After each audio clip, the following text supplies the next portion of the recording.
Chapter 10. The Wizard in the Woods. Colin held 2 pairs of underwear in his hands and tried to decide which to pack. He'd barely slept through the night. He and Becca had stayed out until almost 10 o'clock discussing Principal Sampson, and the only conclusion they could come to was that he was either immortal or dead. How about undead? Colin had suggested as they sat on the couch in his grandpa's old garage. Like a zombie? Yeah. He died and then came back to life. We have a zombie in Elkwood. No way. Who? The janitor at the high school. That explains the smell of rotting flesh. He's really quite pleasant, said Becca. Zombies aren't all that bad as long as they're well fed, but they're fairly stupid, only able to do simple tasks. So that rules zombie out as a possibility. Maybe he's a ghost? Suggested Colin. Please, there's no such thing as ghosts. I have history class with an asthmatic boy who is half dragon. We have a school bully who's half ogre. Tori is a man-eating siren. You're a necromancer. And a witch. I'm a werewolf. You're telling me a ghost is out of the question. Becca rolled her eyes in a way that suggested she knew far more about things than Colin. It was an amazing talent that Colin couldn't wrap his head around. You said it yourself. I'm a necromancer. I can raise the dead. I've seen people die, people I couldn't save. They don't become ghosts. They'd ended the night no wiser than they'd started. All they knew was that Principal Sampson wasn't human, had a gravestone in Elkwood Cemetery, and was always around when trouble started. Colin settled on the blue pair of underwear and packed it into his backpack. He'd spoken to Varsun late last night and let him know that he was going to go and camp alone rather than be locked up in the prison. While he was sure that Terry could use the company, Colin had no intention of being locked in that prison ever again. And with Becca and Jeremy joining him on Friday night, it was too good an opportunity to pass up. Going on, and with Silas away, Colin wasn't afraid to admit that he was a little scared. Getting away for a few days seemed like a good idea. Varsun insisted that Colin call every morning and evening to check in. The base commander claimed it was so they'd know that he was okay, but Colin suspected it was to make sure no one got eaten. Colin had conveniently not told Varsun that his girlfriend and best friend were going to be joining him on the second night. In a way, Colin was looking forward to being alone the first night. It would feel good to change and to hunt. He drooled a little at the thought of hunting wildlife. The front door slammed, shaking Colin out of his thoughts. He looked at his alarm clock. It was 7 a.m. The sound of his grandmother shuffling down the hallway to the kitchen floated up from the bottom floor. She was muttering something about it all not making any sense. Colin had wanted to speak with his grandmother about Charles and Principal Sampson, and ask about Hellstones and the recent attacks at the school, but she just hadn't been around lately. It was strange behavior even for her. Colin zipped up his backpack and double-checked that he had everything. As an afterthought, he picked up his latest notebook and slid it into his backpack. This being his first trip alone, he'd want to take notes on his changes and hunting patterns, and he wanted to write about the past few days so he could talk to Silas about it all when he got back from Europe. Colin slung the large backpack onto his shoulder and headed downstairs. He dropped the pack with a thump in the hallway and went to the kitchen where his grandmother was puttering around. "Hi, Gran," said Colin. "Oh, Colin," she exclaimed. "Yes, of course." And then she continued making herself a cup of coffee. She looked exhausted, like she hadn't slept in days, and smelled faintly like the forest. Her hair stuck out at odd angles. "Are you okay, Gran?" "What?" "Oh, yes, of course." "Well, no." Colin pulled out a chair and sat down at the kitchen table.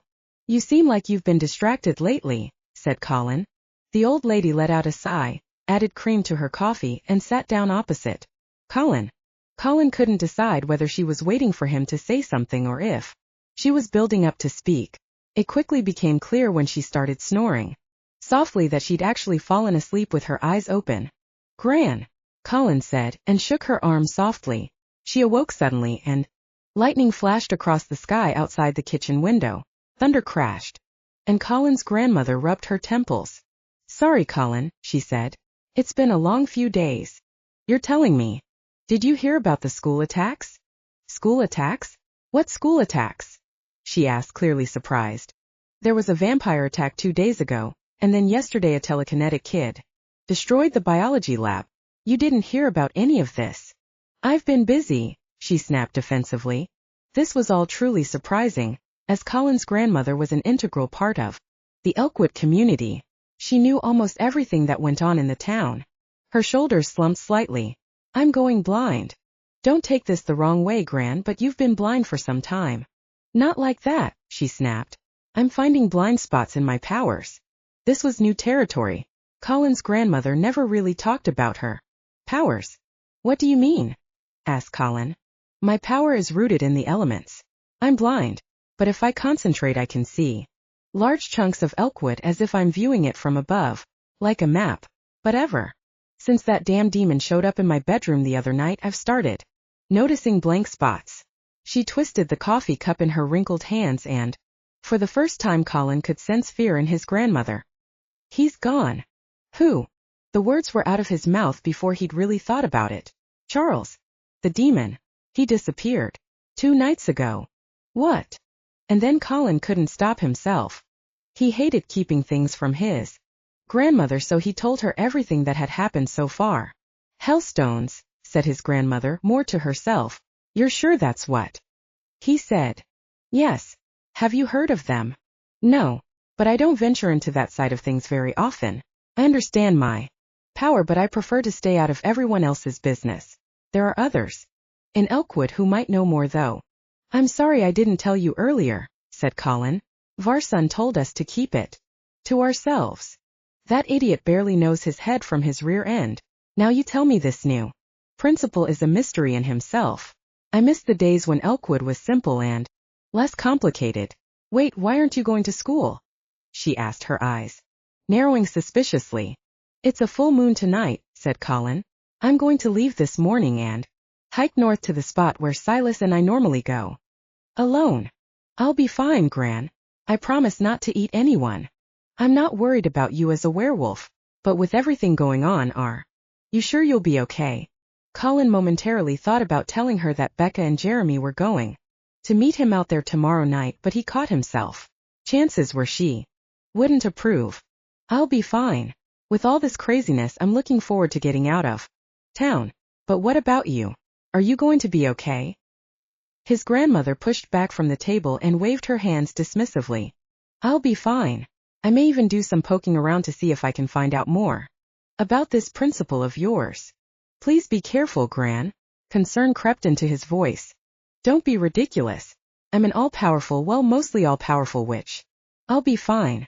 You better get going. Be careful out there. Watch for anything strange. Colin stood up. Strange in Elkwood is just a normal day.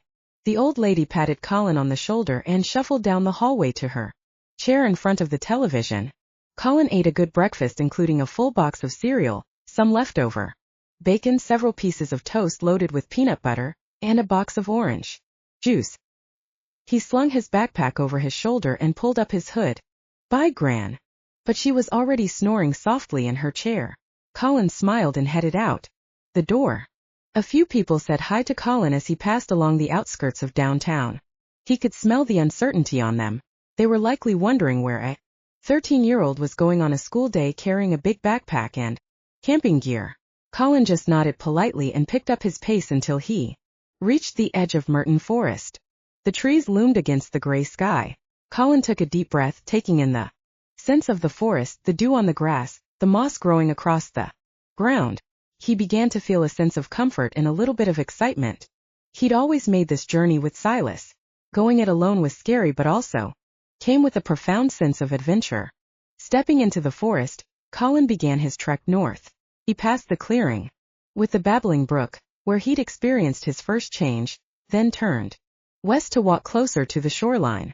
The forest sat upon rocky cliffs that ran along the shore, all the way into Washington. It was a straight 50-foot drop from the cliffs down into the ocean. Further south there was a break in the cliffs that opened up into Elkwood Bay, a large beach area where some of the students would sometimes go for bonfires at night.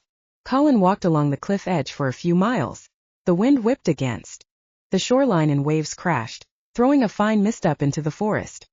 He and Silas always made a habit of taking a different route to their usual camping spot. Silas argued that it helped develop their natural tracking ability. Going it alone for the first time, Colin was beginning to worry.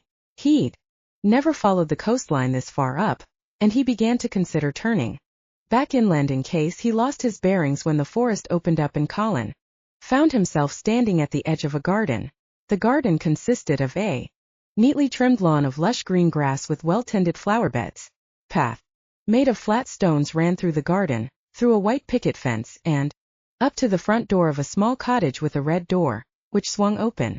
The old man that Colin had seen briefly at the base hobbled out of the cottage, leaning heavily on his walking stick. His gray hair was perfectly combed over to the side, and a pair of large, thick glasses was perched comfortably on his broad nose. "Ah, young Colin," shouted the old man. "Nice of you to drop by. I don't get much company up this way." The old man beckoned Colin to come inside and disappeared back through the doorway. The smell of fresh bread and cooking bacon floated out of the open door, and Colin was standing on the doorstep before he'd even realized he'd moved. Come in," shouted the man. Colin ducked through a doorway that seemed a little smaller than it should have and walked down the hallway. The house was small and quaint, with a few rooms and sparse wooden furniture. Underneath the food, it smelled of leather and old books. Colin followed the smell to the kitchen, where the old man was pouring 2 cups of coffee. A plate of bacon and eggs and a fresh, crusty loaf of bread were already set at a small round table near the kitchen window, which looked out over another garden at the back of the house. "You're Alfred," said Colin. "That I am, young man. That I am." Alfred placed the coffee next to the plate of food and invited Colin to sit down. This was a stranger, albeit a stranger who worked with night watch, but a stranger nevertheless. However, the stranger was serving some great-smelling food. Colin had already been walking for a couple of hours and his stomach was beginning to complain. He leaned his large backpack against the kitchen counter and sat down. Alfred looked pleased that Colin had accepted his hospitality, and picking up his own cup of coffee, sat down with some difficulty in the opposite seat. "So you're a werewolf? I find that fascinating," said Alfred, his heavily wrinkled face cracking into a wide smile. "And you're a sorcerer?" "Wizard," said Alfred. "Not many sorcerers around. Nasty bunch. Too much power. For their own good. Always striving for more." This was possibly the best bacon Colin had ever tasted. The bread was so fresh. It was still warm. And the coffee was incredible. "Sir, if you don't mind me asking." Alfred held up a slightly shaking hand. "Please call me Alfred." "Alfred, what is it you do for Elkwood?" "I make sure everyone gets along. Just like it's your grandmother's job to keep us hidden, it's my job to make sure the normal folk don't notice the special folk." "How is old Beatrice keeping?" asked the old man. "Gran? She's well. Well, not as well as she'd like. Her powers are a bit." Colin caught himself. How much should he tell this old man? He didn't really know much about him. "How did you know I'd be coming this way?" asked Colin. "Wizard's intuition," said Alfred. "I have a special relationship with the forest. It's why I live out here. The trees speak to me." "What do they say?" "Mostly boring things. They complain a lot about squirrels, you know? But occasionally they tell me something of interest. This morning they told me you were walking up the coast. I expect you're getting out of town before your full moon change." "Yes. I mean, I camp a few miles north of here." "How much do you know about werewolves?" Colin wiped up the remainder of his eggs with the last piece of bread and felt a pang of sadness that all the food was gone. "Only what I've read in the books. I have some interesting old journals about werewolves if you'd ever like to borrow them. Mr. Varson and Mr. Emerson have kept me informed of your unique situation. Why don't you live in town like everyone else?" "I'd miss my forest too much, and I like the solitude. The soldiers at the base fetch me when there's a need, like your little incident in Seattle last weekend. I must admit it was nice to get out and see a big city again. You're not to worry, though. I thoroughly wiped you from the minds of all those people who saw you turn that night." "Could you?" Colin hesitated, not sure how to frame his question. "Could you cast a spell on someone that would make their senses disappear?" The old man nodded knowingly. "You're talking about what happened to you in Seattle. I can manipulate memories and I can even make people see certain things, but I can't do anything like that. That's rune magic. Tricky stuff. What you're referring to is a binding spell, and they tend to be complicated. Whoever cast a spell like that would be trying to make sure you didn't see or, rather, sense something. They were hiding something. Or someone. The clock on the wall chimed and Colin saw that it was already 1 o'clock. I have to be going. Thank you so much for the food. Alfred struggled to his feet and steadied himself with his walking stick. You're most welcome. Good luck with your camping trip. Lots of good hunting. Up this way. The old man followed Colin to the front door. A light drizzle had begun to fall. Colin, said Alfred, the trees have been saying some funny things lately. Complaining about large dogs. Could be werewolves, could be regular wolves. Could be coyotes, could be bears, could be unusually large chipmunks. Trees aren't always the best at describing things. Best to keep your wits about you. Though, if you find yourself in trouble and require my assistance, just talk to a tree. The old man winked, and Colin nodded and started down the garden path. He considered asking Alfred about Principal Sampson, but he really didn't know the wizard very well, even though he seemed like a nice old gentleman. Colin, his belly full, headed back inland, picking up familiar scents as he went.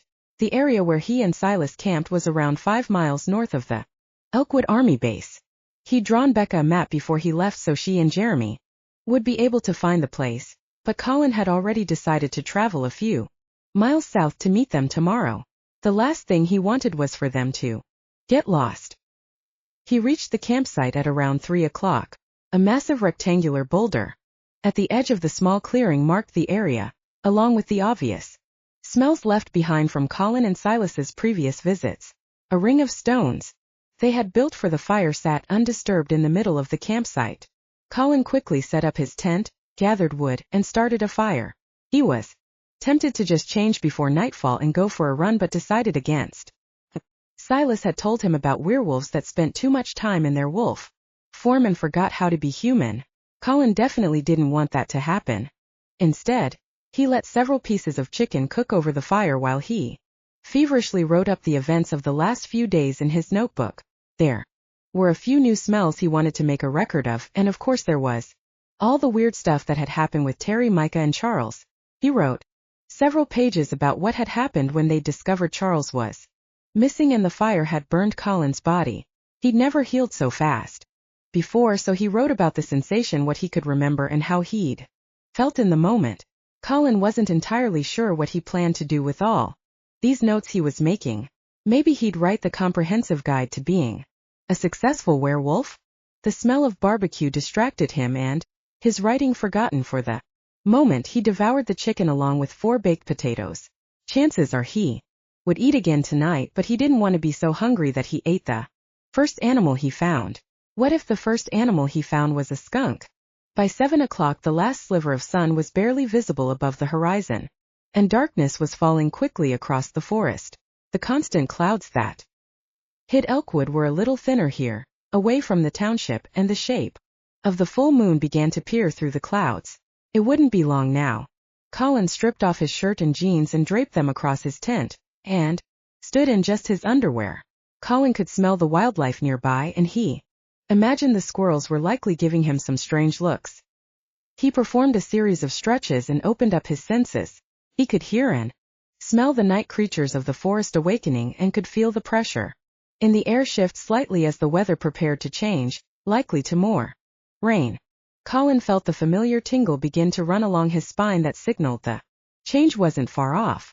And then a new smell intruded on his senses, herbs and a strong perfume, almost like someone had been burning a candle. Just as I thought, said a deep, smooth voice. You can sense me. Colin spun around in a panic and watched as the man with glowing red eyes floated from above the treetops and landed lightly on the other side of Colin's campfire. Hello, Colin, said the man. I thought it was about time that we met. Chapter 11. Remember that time? The man's long black hair was tied back in a ponytail, and his eyes glowed a fierce red that matched the color of the rock that hung on a chain around his neck. A hellstone. When Colin had seen the man in Seattle, he'd thought him to be in his late 20s, but seeing him up close there was definitely a little more wear around his face, maybe early to mid-30s. He was dressed the same as before, in a dark suit with a black cloak slung over his shoulders. He looked like a magician that should be sawing a woman in half. The red rock around his neck was the size of a golf ball, and Colin could hear it pulsating along with the man's heartbeat. It also gave off a faint smell of sulfur. This was the man responsible for what had happened in Seattle. He was the reason Colin was grounded, why no one believed him. Anger clouded Colin's judgment, and he leapt across the fire, landing where the man had been standing. But the man was gone. Colin turned to see he was now on the other side of the fire. "You're very fast," said the man calmly, "but not really very threatening. Standing there in your underwear. You do know you're just wearing underwear, don't you?" Colin leapt again but landed on nothing. The man was on the opposite side of the fire, examining his fingernails for dirt. "Are we done yet?" he asked, without looking at Colin. Again, he leapt high into the air over the fire and watched as the man looked up at him and then vanished, only to reappear on the opposite side of the fire. How is he doing that? Colin landed lightly and turned around, resolved that attacking him outright obviously wasn't working. "Are you done? Are we good now?" said the man. "We can just chat like two ordinary people." "Well, not ordinary. You in your underwear on your side of the fire and me on my side with, well," the man gestured to himself, "all of this." Colin noted that the rock around the man's neck glowed brighter when he had disappeared and reappeared. "You're curious about this?" said the man, pointing to the rock. "I'd be careful not to try to touch it if I were you. Even with all my power, it'd still turn me to dust in a matter of seconds if it touched my skin." "It's very pretty," said Colin. "Matches your eyes." The man barked a sharp laugh. "You're very funny. You're the one who planted the spell in my head." The man bowed. "Guilty as charged. Once I found out that Elkwood had not one, but two werewolves, I took the necessary steps to make sure I'd be able to move around the town without you knowing I was there. Like flicking a light switch, I could turn your senses on and off." "How did you get rid of it?" "The spell, I mean." The man swished his cloak out behind him and sat down on a stump. His eyes seemed to glow brighter in the firelight. Colin stood his ground. He could feel his wolf creature clawing to get out. His muscles were tense, and before him, sitting very calmly, was the man who very likely was the cause of a lot of Colin's current problems. Could have been the pending change, or it could have been Colin's state of mind, but he really wanted to eat the man. "Who are you?" asked Colin. The man barked that annoying short laugh again. "That's just one of many questions, isn't it? Who am I? Why am I doing all this? Why did I cause you to change in Seattle? Why did that vampire attack that teacher? What caused your little telekinetic friend to explode?" There was a theatrical sing-song quality to the way the man spoke that grated on Colin, like he was part of a stage play and this was his big act. "Sorry, I'm being rude," said the man. "My name is Damon Talbot and I am a sorcerer. Actually, I'm the sorcerer, and in the very near future I'm going to kill you, and your girlfriend, and every other person in Elkwood. If your little team ever returns from Europe with your old werewolf friend, all they'll find is a ghost town." Colin's heartbeat quickened. "And then," Talbot continued, "I'm going to kill all of them, though I might keep your friend as a pet." "Who is this guy? A Bond villain?" "He's revealing his whole plan." "Why, tell me?" The man made a dramatic flourish with his hands. "Because, young boy, you won't remember any of this." "I think I'm going to have a hard time forgetting," Colin growled, clenching his fists so hard his nails dug into his palms. "Oh, I don't think so," said Talbot with a slight smile. Colin recalled Silas's training for when you encounter an enemy. Use your senses, keep them talking, watch, listen, smell. Don't get angry. Easier said than done. "That's a hellstone, isn't it?" said Colin, nodding toward the red rock. Talbot looked genuinely surprised. "How would you know?" "Ah, the demon told you." "I wondered what he was doing in those final moments." "You took Charles." "The demon's name is Charles? How strange." "And yes, I did. The last thing I need is a demon that can see into the future hanging around. I did leave a little gift in his place, though." "Did you get it?" "Bernie, the fire imp." The man waved a dismissive hand. "The demon called him up in an attempt to destroy me, but he was too late. I had hoped the creature would burn down the army base. He didn't. I stopped him." "That was you? Well done. There's obviously a lot more to you, Colin Strauss, than meets the eye. You stopped Mr. Winter last year. You stopped the fire imp, stopped that young vampire from eating his teacher, And without having to kill him, no less. You even survived the little boy's telekinetic attack. You're quite remarkable. It was you who made them do all those things. You're the reason Terry lost control, the reason Micah couldn't fight his thirst. But why? One word, Colin. Chaos. Chaos. That's it? You're a practical joker who got tired of making prank phone calls, of ringing people's doorbells and running away. You're quite the sharp-tongued creature, aren't you? Said Talbot. Your grandmother never said much about you.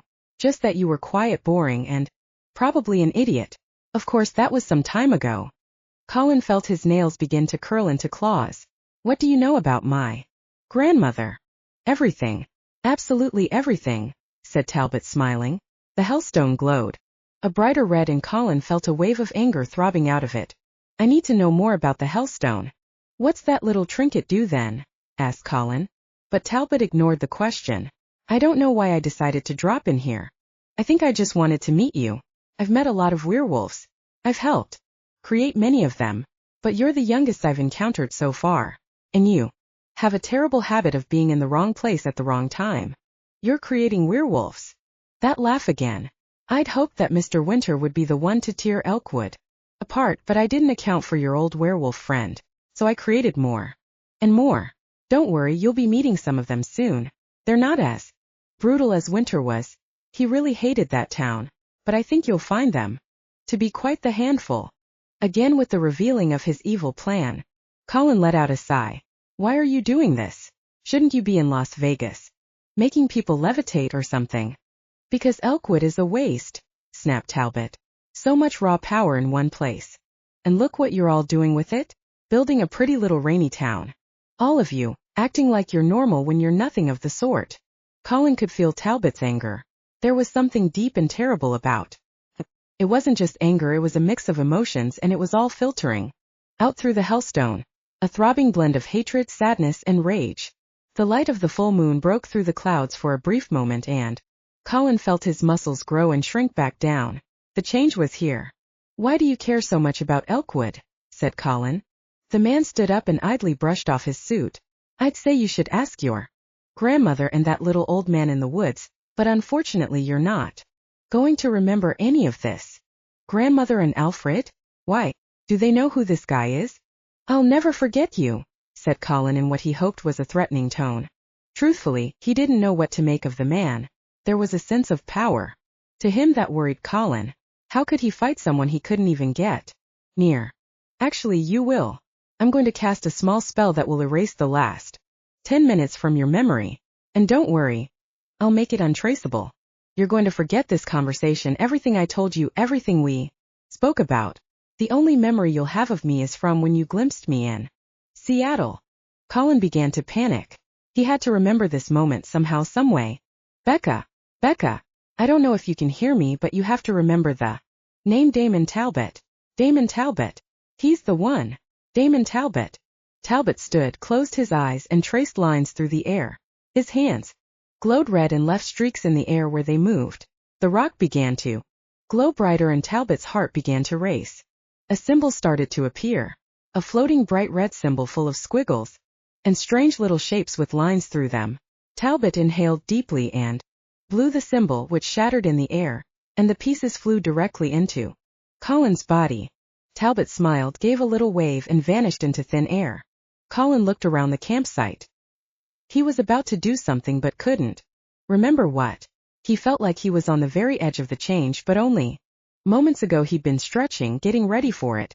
Did I fall asleep? The full moon peeked through the clouds again, and Colin's heart rate increased with excitement as the creature broke free. The full moon change was different than the usual transition from human to werewolf.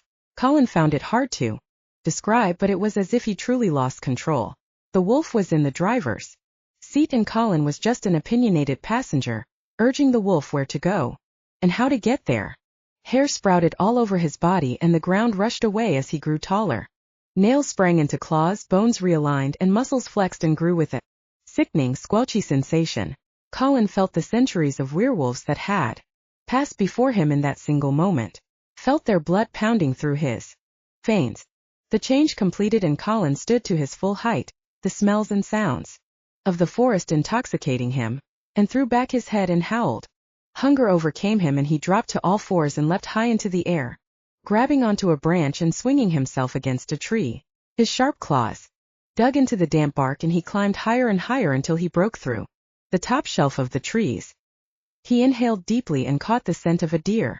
To the east, Colin swung down and hopped from tree to tree before dropping back to the ground and landing in a run. Falling to all fours, he galloped through the forest chasing the scent. He felt strong and free. The wind whipped through his fur and Colin felt happy and content for the first time since the event in Seattle. For the 100th time this week, he wondered who the man with the glowing red eyes had been, and what did he want? But the thought was fleeting. Colin was a werewolf. A hungry werewolf. And dinner was about to be served. Chapter 12. Full Moon Campout. Colin awoke the next morning lying face down and naked on a small pebbled beach. The gray waves lapped gently upon the shore and seagulls circled high above. The full moon change came with a few drawbacks, other than the general lack of control. Compared to when Colin voluntarily changed into a werewolf, there was often a period toward the end of the night where the human side would become exhausted from trying to keep up with the werewolf side. When this happened, Colin found he would just black out and wake up somewhere. He stood up and stretched, his muscles aching from an entire night of wolf play. He'd hunted and eaten, ran and jumped. He vaguely remembered prowling the northern edge of the forest. He hadn't encountered anything other than a number of woodland creatures, many of which he had eaten. I did it. I survived my first night alone on the full moon. Colin felt that Silas would have been proud of him. He took a swim in the ocean. The water was freezing cold, but Colin didn't care. It felt good on his tired body as he washed off the smells of the night. He made his way back to his camp and caught the scent of something perfumed, like a candle had been burning. It was very faint, but it was there. Colin shrugged. There were no other signs that anyone had been there. Could just be a stray scent on the wind. He dried off with a towel and relight the campfire. Despite feasting all night, Colin was starving. Running around as a werewolf all night burned a lot of calories. At their first full moon campout, Silas had told him that eating was a priority.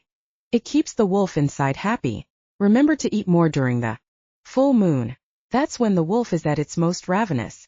If you don't eat enough during the day, you'll end up with a hungry werewolf at night and it'll be harder to control yourself. What happens at night if I don't eat enough? Colin had asked. You'll want to hunt for big game to satisfy your appetite. What kind of game? Moose. The old werewolf had given him that grizzled, knowing smile and shook his head. Humans. That's the last thing Colin wanted to do, so he'd made sure to pack lots of food and had asked Becca to bring even more with her when she and Jeremy headed up later today. Colin unpacked an electric razor and a small shaving mirror while bacon began to sizzle in a skillet on the fire. His reflection looked back at him in the small mirror and smiled. His eyes were a deep amber color that always looked brighter after a change. He hadn't shaved the night before like he always did at home, so Colin's face was covered with an inch of thick beard. The hair growth was getting worse and harder to manage. Silas had told him it would ease off after the first 100 years. Just another 99.5 years to go. Colin shaved off the beard completely and dressed in a pair of jeans and a t-shirt. It was heavily overcast, but at least it wasn't raining. There was a chill in the air, though it didn't bother Colin at all as his body generated enough heat to warm a small building. A sense of excitement ran through him. He was looking forward to seeing Becca and Jeremy today, not just because he missed seeing them but also because this was a new experience. 6 months ago he was a nobody people loved to bully. He had friends now. A girlfriend, Silas, a good relationship with his grandmother. He tried thinking at Becca but hadn't received a response. Colin had filled a notebook trying to figure out how telepathically communicating with non-werewolves actually worked, but the rules always seemed to be different. Sometimes he could do it, sometimes he couldn't. He'd asked Silas how he could get better at it. The older wolf had simply replied that it wasn't something you could practice, it was a power that grew with age.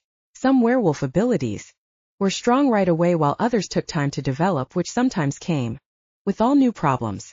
Not everyone can handle being a werewolf, Silas had said. Sometimes they're just not strong enough and the wolf takes over.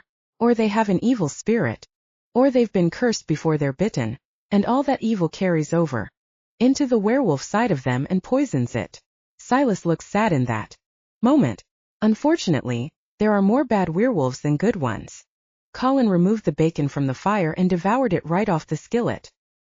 He placed the metal pan back over the fire and cracked several eggs. After drinking a few liters of water, eating all the eggs, several pieces of crusty bread, half a box of dry cereal, and a bag of pepperoni sticks, Colin finally felt full and his head began to grow heavy. When camping with Silas, they would normally have breakfast and then nap for a few hours. Running and hunting all night was tiring, even for a werewolf. The time on Colin's cell phone read 9:08 a.m. and the notification bar showed there was no signal this far out in the forest. Becca and Jeremy wouldn't be out here until after 4 o'clock and Colin still planned to meet them halfway. He could afford to sleep for a little while.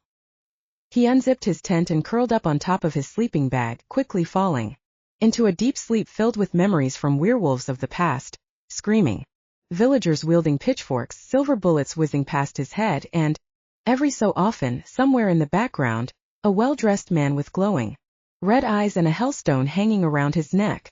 Colin awoke to the sound of his own stomach grumbling. The time on his cell phone showed 2:12 p.m. Oh man, I overslept. A light rain was falling when Colin stepped out his tent and his fire had burned down to embers. He thought briefly about the fire imp back at the army base and hoped Bernie was okay. His stomach growled again. Food. Must eat. Hungry werewolf over here. Colin tore through a bag of chips, several packages of beef jerky, and a cold, cooked steak that his grandmother had left for him in the fridge. He doused the fire, pulled on a hoodie, and headed south back in the direction of Elkwood. The map Colin had drawn for Becca would lead her and Jeremy up the coast and then along an old hiking trail that ran through the forest toward the main highway several miles to the east. Colin would intercept them on the path and then guide them back to his camp. It was exhilarating to think that he'd see Becca soon. They spent so much time together that it felt weird to be apart. After an hour of walking and enjoying the smells and sounds of the forest, Colin found the hiking trail. It was a wide trail, so while it was overgrown, it still provided a clear path through the trees. Colin thought about Alfred all of a sudden and wondered if the old wizard could truly speak to the trees. He considered talking to one of the trees and sending the old man a friendly message thanking him for the breakfast, but Colin simply couldn't bring himself to talk to a tree. He was trying to decide whether to head along the path to meet Becca and Jeremy or if he should just wait for them to come to him when he picked up another scent. It was familiar yet strange. It was on the path but heading away from him in the direction of the highway. The scent was a few days old, but something had been through here. Something uncommon to the forest. Colin crouched down and sniffed the ground. He closed his eyes and inhaled the smell deeply. The forest sprang to life in his mind, painting a picture of lush greens and deep browns. Spots of yellows and reds formed the shapes of animals hidden by the trees, but their scent marked them in Colin's mind. Running away along the path was the odd scent mark that, in his mind, created a solid orange line. Colin opened his eyes. That's strange. Colin's wolf senses combined scents and sounds to paint pictures, but they were never as clear as the single scent running through the forest. Colin closed his eyes again and inhaled deeply. The bright orange line was there. Again. He concentrated on the line, trying to pick up anything familiar, any sense of emotion or a picture sliced into his mind like a blade. It was brief and painful. Colin opened his eyes and clutched his head.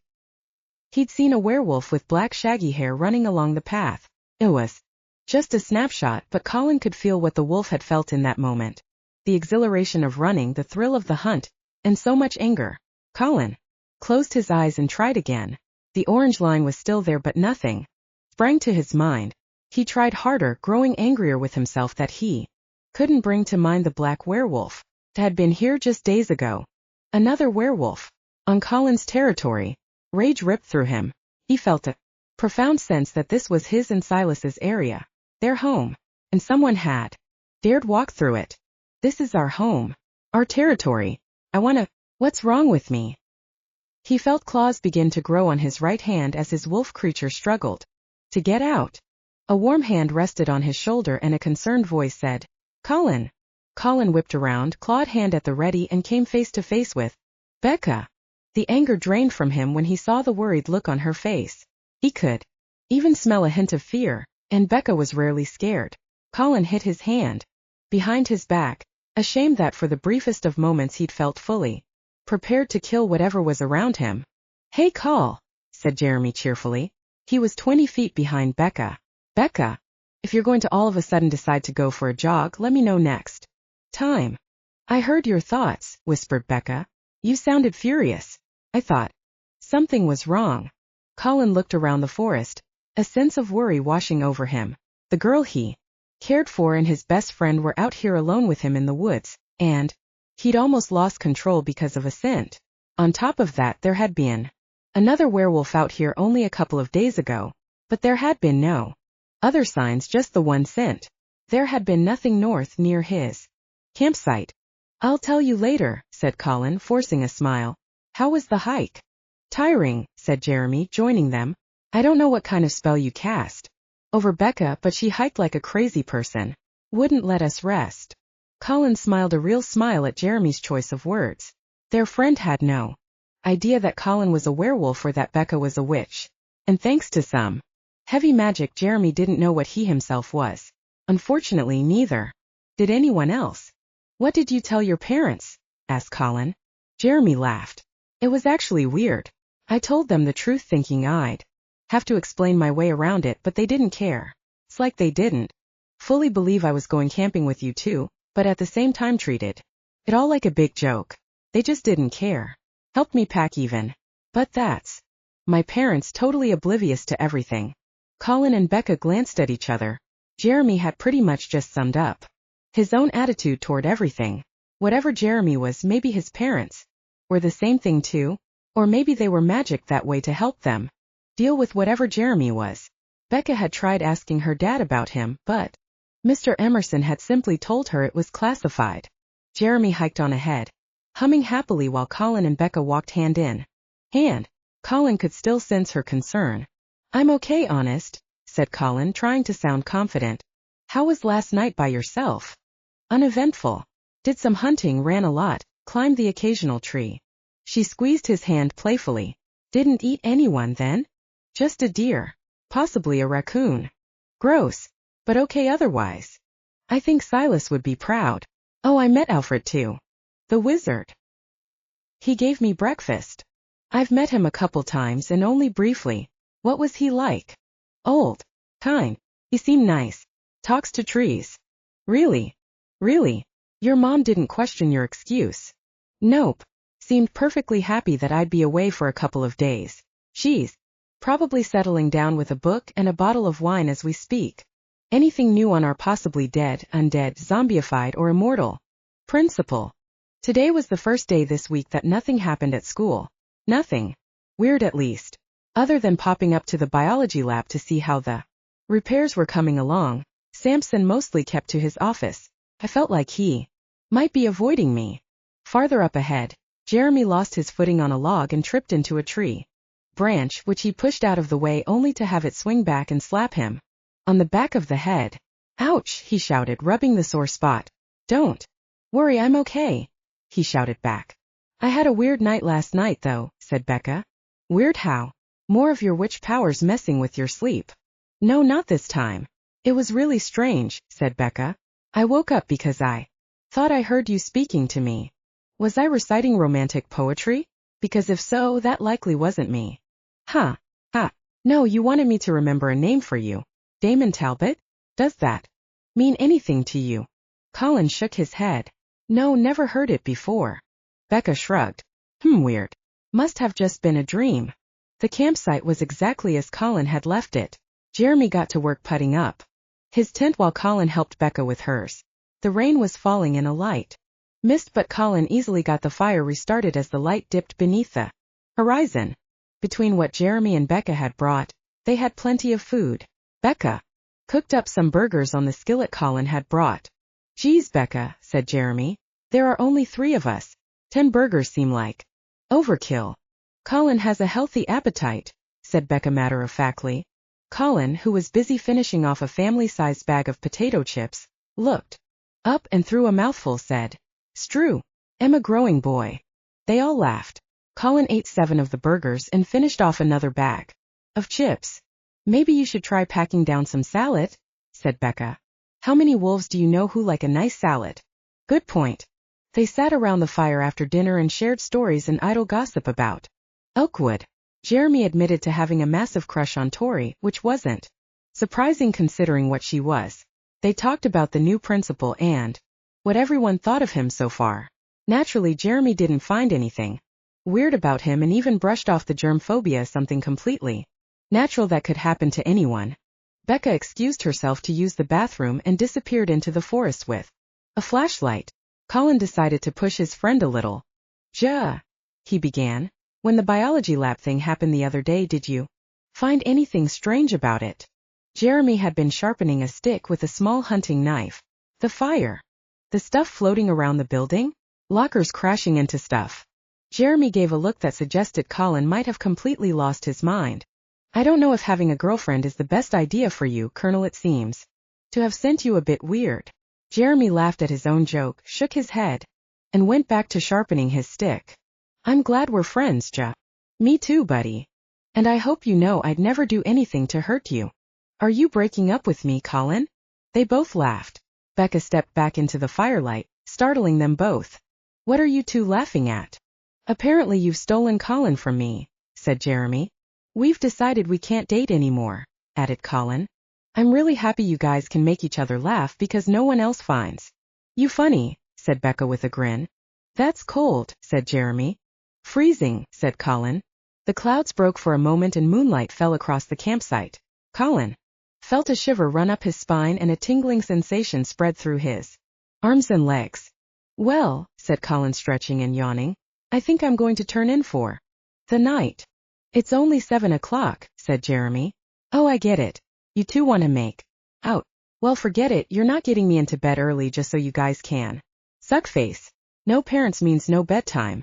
I may even stay up all night." Colin looked at Becca and she flashed a mischievous smile. "I agree with Jeremy," said Becca. "Yeah," said Jeremy. "In your face, Colin." "High five," said Becca, and Jeremy obliged. As soon as they touched hands, Jeremy's eyes glazed over and he fell backward off the log upon which he'd been sitting. "That was awesome," said Colin. "High five," said Becca, raising her hand to Colin. "I'll pass, thanks." "Don't you feel a little bad doing this to our friend?" Becca asked as Colin hoisted Jeremy over his shoulder and loaded him into his tent. "Well, it's this or he watches his friend turn into a giant dog." "Ugh, no one wants to see that," said Becca as Colin stripped off his shirt and then removed his shoes and socks. Colin laughed. "Sure you're going to be okay here? With Sleeping Beauty?" "Yeah, I'm pretty sure I'll be fine. I'm going to cast a protective spell around the tent so nobody will be able to get in. You know, in case you get hungry but can't find a tasty deer. Are there a lot of wild animals out here?" Colin sniffed the air. "I don't want to alarm you, but there are a lot of squirrels out here. And I mean a lot." Becca rolled her eyes and gave Colin a half smile. "No, you'll be fine. There's nothing in the immediate area." Colin had already let Becca know he was going to head away from the camp to change. After last night, he felt he had enough control that he wasn't going to hurt anyone and he'd certainly eaten plenty of food, but better to be safe. What he didn't tell Becca was that he had an ulterior motive for heading away, particularly to the south. He wanted to pick up the scent of that other wolf and see if he could get any more information, maybe even follow it a little way, see where it went. Colin pulled Becca close and kissed her. He felt warm and tingly all over. His stomach fluttered, and it wasn't because he was about to change into a giant wolf. This was a feeling he would never get tired of.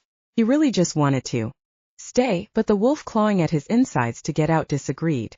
"If you need me, just shout. Or think loudly," said Colin as he leapt into the forest. "Be safe," shouted Becca. And then Colin was running through the trees, the damp ground squishing beneath his bare feet. He was very aware that he was still wearing pants, but he hadn't wanted to take them off in front of Becca. This meant he was about to lose another pair of jeans. He wished he'd grabbed his uniform from the army base before he left. At least his night watch outfit stretched with his changes.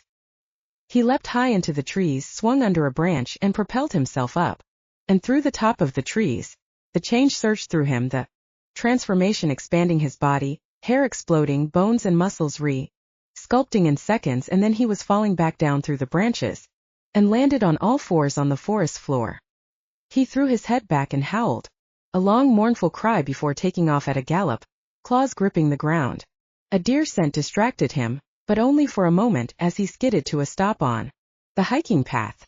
The night looked alive through his werewolf eyes. Foliage shone brightly, the scent of animals traced thin paths of light through the forest. The world was sharp with the smell of animals, trees and shrubs, but Colin was only interested in one thing: the bright line that marked the scent of the other werewolf. It stretched out even brighter than before and disappeared off in the distance. Sitting around the campfire laughing and joking had been fun, but at the back of Colin's mind was the dominating thought that another wolf had ventured on their territory, and Colin wanted to know more. Colin felt like he must have run for over an hour following the scent. Every so often, when the scent was strongest, a picture of the werewolf would flash in his mind. The more he got those flashes, the more he felt like he knew the werewolf. He was older than Colin, angry at himself, at the world, and not fully comfortable in his skin. How much ground had he covered? There was a rushing sound somewhere up ahead, and the smell of gas. But Colin had to know where the creature had gone. Before he was sure what was happening, he burst out of the forest onto the highway. A semi-truck was bearing down on him and screamed its horn. Colin leapt out of the way and landed on top of a moving car, which swerved. Colin could smell the fear and the panic of the driver. Fear and panic that was completely justified, as a giant wolf creature had just landed on top of his vehicle. Colin jumped back into the forest and crouched in the undergrowth. Both vehicles sped on in their opposite directions. The scent was gone. The wolf must have hopped on a vehicle, or maybe someone picked it up. Disappointed, Colin spent the rest of the night hunting big game. He was angry at losing the scent and took his frustration out on a bear. It was a strong creature but no match for a hungry werewolf. Several hours later, as the sun crested the horizon, its rays spilling across the forest, Colin awoke sprawled across a massive boulder. He wasn't far from the camp. He could smell the remains of the fire. Using some large leaves to cover himself, he made his way back to the campsite, snuck into his tent, and slipped on some clothes. When he popped his head back out, he came face to face with a tired-looking Becca who was nursing a cup of coffee. The coffee pot sat bubbling over the fire, and the smell was intoxicating, so much so that it almost drowned out the smell of Becca's worry. "What's the matter?" She looked up and pointed to the sky. Colin hadn't noticed it before, but the sun was shining. A few clouds dotted the sky, but he could actually see blue sky. He couldn't remember the last time he'd seen the sun like this. It had been years. His grandmother always kept the weather overcast to hide Elkwood. His heart began to thunder in his chest. Gran, it's not like her to let the guard down like this. Unless something's happened to her, said Colin. His heart was thundering in his chest until he realized it wasn't his heart at all. It was a helicopter. It swooped out from above the trees and hovered above them. A very worried and tired-looking Varson slid open the door and leaned out, and Colin knew that something was definitely wrong. Chapter 13. Granny gone. The weather began to clear at around 4 o'clock this morning, said Varson. They were bouncing down the dirt service road away from the army base in one of the base trucks. Jeremy was in a different vehicle, sound asleep, being driven back to his home, where he'd later wake up in his own bed and think he dreamed the whole camping trip. Colin felt bad that they had to magic him yet again, but it was for the best. Colin was unsure how he would have been able to explain why an army helicopter had come to pick them up from the forest. We reached your grandmother's house within half an hour, but she wasn't there, continued Varson. I'm sorry, Colin. There were signs of a struggle. We spoke to the neighbors. They said there was a lot of noise, but they assumed it was the TV. Colin couldn't believe it. His grandmother was missing. Felt like they'd barely even got to know each other. He didn't want her to be gone. Becca clutched Colin's hand. He could only imagine how she was feeling. She was Colin's grandmother, but she was Becca's mentor. Colin imagined what it would be like losing Silas, and that was a thought he didn't like at all. You have to contact my father, said Becca. And Silas, said Colin. Night Watch needs to get back here. Something's not Right. All the trouble at the school, Charles disappearing, the werewolf trail. I found now my gran. The team has to know. Something bad is going to happen. And now calm down, said Varsun, clearly upset. Wait, what werewolf trail? Colin looked at Becca. I didn't want to worry you. I found the scent trail of another werewolf not far from my camp. It was a few days old. I followed it last night and it ended at the highway to the east. Another werewolf, said Varsun. Colin could hear the poor man's heart racing. We'll work this out. Commander Emerson will respond soon, he said with a complete lack of confidence. You've already contacted them, said Becca. Varsun let out a sigh. I've been trying to get hold of them since the demon went missing. No one is responding, and there's no answer at the safe house in Europe. What about Principal Sampson? Asked Colin. What about him? Said Varsun.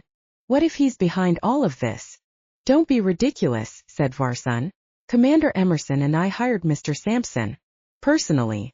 But how much do you really know about him? Said Becca. I know enough that you shouldn't be worried. If there truly is something horrible happening in Elkwood, Mr. Sampson will be a great asset to us. Colin wasn't convinced and he could smell Becca's uncertainty. Too much mystery surrounded the new principal. Colin's inability to smell or hear him was concerning, and the man was always there when something went wrong. But Varsun seemed so certain. The truck drove up to Colin's home and instantly he could smell the burning and feel the static in the air. It was like a storm had rushed through the area, but the skies over Elkwood were clearer than Colin had ever seen them. Sir, said the driver, base is reporting a lot of calls from worried residents regarding the weather. Varsun looked so pale that his face almost matched his white shirt. Schedule a town hall meeting for tonight 7 o'clock. We'll address everyone's concerns then. Colin jumped out of the truck and ran to the front door. Varsun shouted after him, but Colin was already inside. He moved down the hallway and into the living room where his gran spent most of her time, usually watching game shows. The room was a mess. The coffee table was splintered and there were burn marks and long lines across all the walls. The television was completely melted all over the blackened floor. Electricity. Lightning. She put up a fight. The front door opened and closed. Becca stood by Colin surveying the room. She wasn't taken easily, said Becca. She's a tough old lady, said Colin. All powerful. So who or what could have taken her? We'll find her, Colin, said Becca. How? Said Colin, feeling truly helpless. We don't even know where to. Something about the room caught his attention. It wasn't the sight of something, more a feeling. Something he felt almost all the time in Elkwood. But it was out of place here. The room was a mess. Furniture overturned. Scorch marks on the wall. But there was something else in the center of it all. Colin, what do you know about Gran's weather powers? She can control the weather, said Becca with a shrug. But how? She creates weather patterns by manipulating the pressure in the air. It's there. She must have known I'd be able to see it. Colin walked the perimeter of the room. I can sense when there's a storm coming. It's part of being a werewolf. I know when the weather is going to change. I can even pick up on subtle changes. Colin, what? He held up a hand at Becca. I just have to be able to see it. Colin closed his eyes and focused all his senses on the room. The smells, the smallest changes in the air, the sound of Becca's breathing and heartbeat as it bounced around the walls. He inhaled deeply and growled a little. This was more focused than he was used to. In his mind, the world sprang to life in vibrant colors. The walls, the broken furniture, the scorched walls. Becca was a glowing light purple, which Colin had learned was a mix of confusion and concern. Only one thing in the room was brighter than the sense coming from Becca, and it was coming from the small weather pressure system that floated in the very middle of the room. His gran must have known he'd be able to sense something out of the ordinary. She'd left Colin a message. The pressure was different from the rest of the room. It swirled and spiraled, forming words. The message was clear and Colin knew what he had to do. We have to go see Alfred, said Colin, his eyes still closed. What? Why? Said Becca. Because Gran left me a message. She changed the pressure in certain parts of the room to spell out words. What's it say? Colin read over the bright words again. Hellstone. Damon Talbot. Ask Alfred. Who is Damon Talbot? asked Varsun. I don't know, said Colin. Varsun was pacing back and forth in the kitchen while a cleanup crew worked to restore the living room. Colin sat perched on the counter while Becca sat at the small kitchen table. Colin felt a pang of sadness. What if he never saw his gran again? Don't be ridiculous. She's easily the toughest person you know. But that's the same name that I dreamt you said, Colin, said Becca. Just the other night. I know, but I still don't know who it is. It doesn't mean anything to me. Red eyes flashed in Colin's field of vision so briefly he thought he imagined. He rubbed his temples. We're wasting time, said Colin. We need to go see Alfred. It's not that easy, said Varsun. Alfred doesn't believe in phones. We always have to pick him up by helicopter, and that damn cottage of his is constantly moving. Moving, said Becca. He says it's a safety feature. The cottage is his safe place. And to keep it secret he moves it around the forest. Some sort of magic, Varsun said, waving his hand dramatically. I can find him, said Colin. I can cover the ground as a werewolf, just drop me in the forest. I'll sniff him out. Varsun shook his head. It's too dangerous, he said. We don't know what's going on here, and I don't want you running off into the forest alone. Anger rampaged through Colin's body and he had to breathe deeply to keep from changing right there in the kitchen. He slid off the counter and walked up to Varsun. Thanks to Colin's height, he stood face to face with the older man, who was tugging on his tie uncomfortably. Colin's voice was deep, closer to his werewolf voice than his human voice. My grandmother is missing, Varsun. Not long ago she told me that sometimes it just rains because it rains. There's nothing you can do about it. But I can do something about this. She left the message for me. I'm going to speak with Alfred. You can help me, or you can get out of my way. Varsun swallowed a gulp. I'll drive you to the base myself and you can change there. He turned and hurried away. Becca took Colin's hand and rubbed her fingers gently through his hair.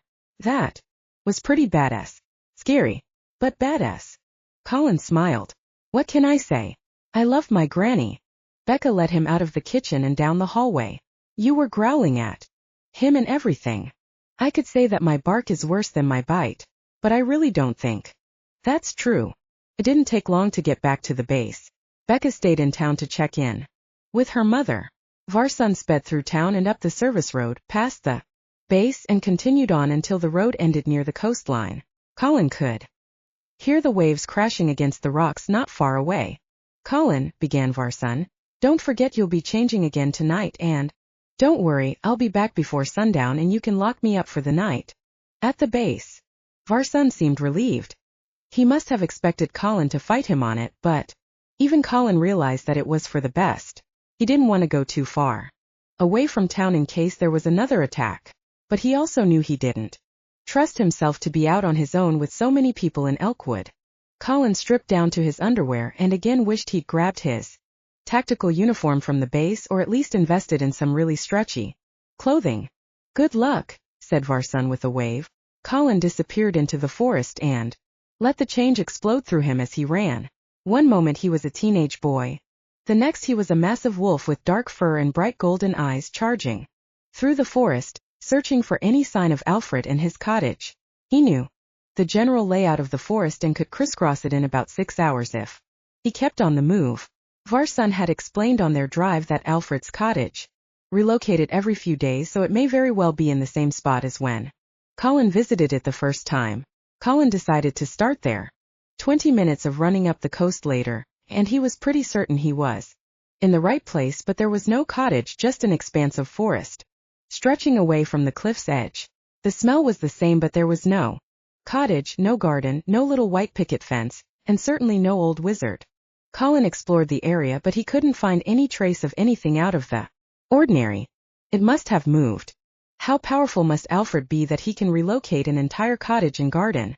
Colin let out a low growl of frustration. He'd have to work his way out from the coast and explore the rest of the forest. He covered the entire coastline heading north until the forest ended. No sign of the wizard. Colin crossed back through the trees in a southeastwardly direction. Wildlife fled out of his way and he had to suppress the urge to hunt even though his stomach was growling. Knowing he had limited time and he needed answers, Colin dug his claws in deeper and raced forward. He'd been searching for almost 3 hours when a different scent crossed his path. He skidded to a stop and narrowly avoided hitting a tree. Nose to ground, Colin explored the area until he found it again. It wasn't Alfred. It was something else. Werewolf. And then he picked up another scent. And another. And another. A sense of dread crept through Colin's body. Lots of werewolves. They crept out of the forest, stalking slowly. A couple fell lightly from the trees above. They had him surrounded. It was a trap. They must have been stalking him, staying downwind to hide their scent until they could close in. Colin whirled around, looking for an escape. He counted 20 of them. 20 werewolves. Here. How was it even possible? One of the wolves looked familiar to Colin. It was the same one that he had tracked the other night. He recognized him from the scent flashes he'd got. When he followed his trail, that same wolf stepped forward and stood up on 2 legs. He was dark gray in color with bright yellow eyes and black streak that ran down his back. Colin stayed low to the ground, his heart pounding. The human side of him wanted to run, but the wolf side of him was itching for a fight. Think logically, Colin. They can't hear your thoughts, they're not part of your pack. He wished Silas were here to help even the odds. There were 20 werewolves here. How many was Silas facing in Europe? The dark wolf let out a howl and the others in the circle howled along with him. It was a victory howl. They'd caught their prey. Hello, Colin, growled the dark wolf slowly. Been looking forward to meeting you. Think, Colin. Think. They were young. Colin didn't understand how he knew, but their scents gave off traces of emotions and feelings. This entire pack hadn't been werewolves long. Silas was an ancient werewolf, and it showed. While still casting an imposing figure, his coat was shaggy, his yellow eyes dull, and there was a scraggly look to his face when he was a werewolf. These werewolves were all fresh-faced. Their coats were shiny and their eyes were bright. Colin had more experience than they had. What do you want? Growled Colin, still crouched low. The dark wolf barked a laugh. We want you. We want to eat you. And then we want to eat your gran, said another, though not very clearly. Speaking in werewolf form wasn't an easy thing to master. Gran's still alive. And then your girlfriend, said another. And then your best friend, said the dark wolf. Your camping buddy. There were growls of agreement, and Colin felt their anticipation grow. He had to do something. Silas, a centuries-old werewolf, had trained him. Gave him the upper hand. No luck finding the wizard, said the dark wolf. What a shame. Colin weighed up the sizes. As a werewolf, Colin was quite large. Bigger than Silas. At least half the group was smaller than him. Another 6 or 7 were a similar size and build. At least 2 were bigger, one of which was the leader. A few of them glanced at each other. They're thinking to each other. Communicating. Planning their attack. What was Silas's lesson about being cornered? Be smarter than they are. Be unpredictable. Throw off your enemy's plan. Make them work for it. A small light gray wolf glanced at one of his larger pack members. Colin leapt at the smaller wolf, digging both front claws through the creature's fur and into his skin. Eyes wide with shock, the smaller wolf yelped as Colin heaved him over his head and threw him hard into a tree with a sickening crunch. He'd heal, but it was a start. The other wolves exploded in frenzy. Kill him, roared the dark wolf. Colin didn't waste any time. He swiped his claws across the face of the nearest werewolf and then leapt high, grabbed a branch, swung himself closer to the tree and kicked hard away, propelling himself through the air. The wolves below were barking and howling, running back and forth. But there were less of them now. Colin glanced back to see that 5 of the wolves, including the dark one, had taken to the trees and were jumping from branch to branch. Colin moved quickly from tree to tree, dived over an attacking werewolf and climbed higher, propelled by powerful legs and guided by clawed hands under branches and around trunks. He'd been doing this for 6 months. The other wolves scrambled, moving less smoothly than Colin. One missed a step and grabbed a branch that was far too small. It snapped and the werewolf fell to the ground. Colin felt stupid running out here by himself. Right into a trap. He scrambled up a high tree, teeth snapping close beneath him, and then the tree shuddered. There was a sound of splintering wood and the tree began to fall slowly at first, but picking up speed as it crashed down through the forest.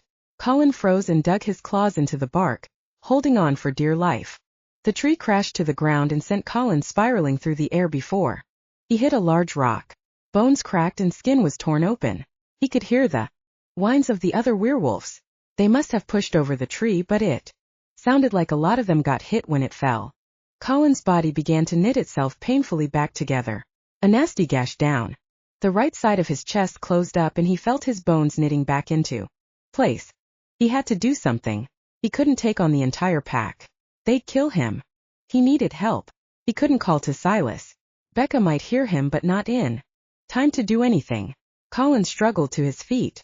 Even now he could hear the other wolves recovering and making their way toward him. He placed a massive, hairy hand against a tree to steady himself, and then a thought struck him. The trees. Talk to the trees.